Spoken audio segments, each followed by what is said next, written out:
Hello દોસ્તો, કેમ છો બધા? આઈ હોપ કે તમે બધા મજામાં જશો.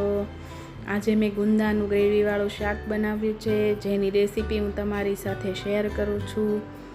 રેસીપી ગમે તો વિડીયોને લાઈક અને શેર કરવાનું ભૂલતા નહીં. આપણે અહીંયા 700 ગ્રામ જેટલા ગુંદા લીધા છે. ગુંદાનો કેપનો ભાગ આપણે આ રીતે હટાવી દઈશું અને બધા જ ગુંદાને દસ્તાની મદદથી ફોડી લઈશું. હવે આપણે ગુંદાના 2 ફાડા કરી અને ઠળિયાને આ રીતે કાઢી લઈશું અને હાથ આપણે મીઠાવાળો કરતા જઈશું, જેથી ગુંદાના ઠળિયા ઇઝીલી નીકળી જાય.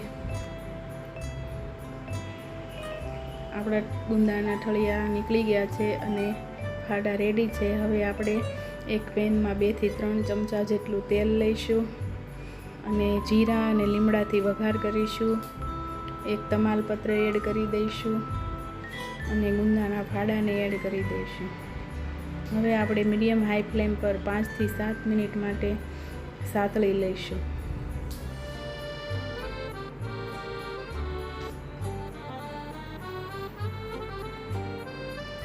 પાંચ થી 7 મિનિટમાં આપણા ગુંદા સરસ સતળાઈ ગયા છે. હવે વચ્ચે આપણે આદુ, મરચાં અને લસણની પેસ્ટને સાતળી લઈશું.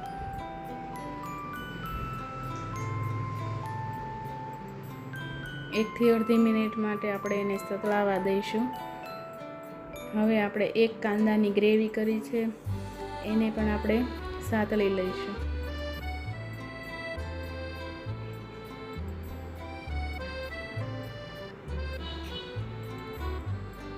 કાંદા પણ સરસ સતળાઈ ગયા છે.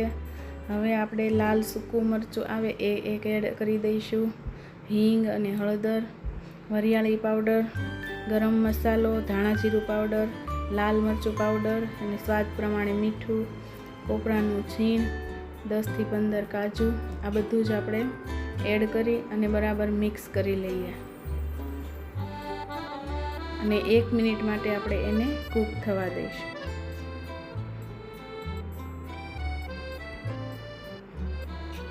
હવે આપણે 2 ટમેટાની ગ્રેવી કરી લીધી છે, એને એડ કરી દઈએ અને બરાબર મિક્સ કરી અને 2 થી 3 મિનિટ માટે આપણે એને કૂક થવા દઈશું.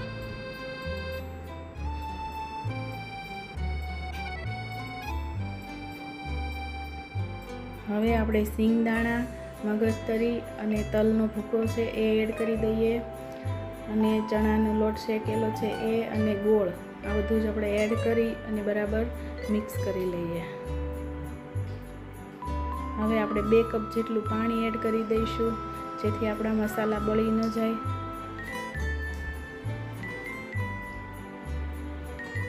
અને 2 થી 3 મિનિટ માટે ઉકળવા દઈશું.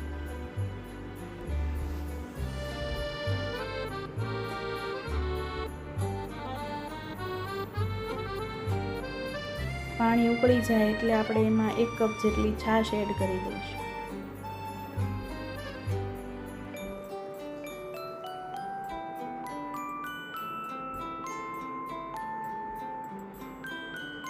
હવે આપણે લીલા ધાણા એડ કરી દઈએ અને બરાબર મિક્સ કરી લઈએ.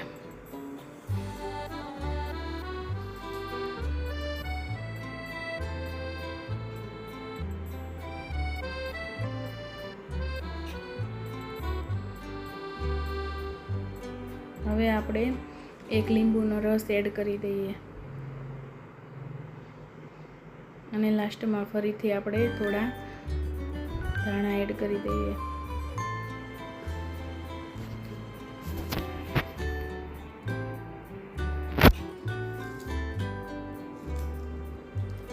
આપણું ગુંદાનું ગ્રેવીવાળું સબ્જી રેડી છે.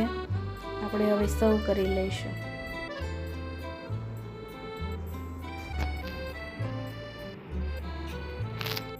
મિત્રો, તમને મારી રેસીપી ગમી હોય તો લાઈક, શેર અને કમેન્ટ કરી દેજો. ચેનલને સબસ્ક્રાઈબ કરવાનું ભૂલતા નહીં. મળીશું એક નવા વિડીયો સાથે. ત્યાં સુધી થેન્ક યુ. Bye bye.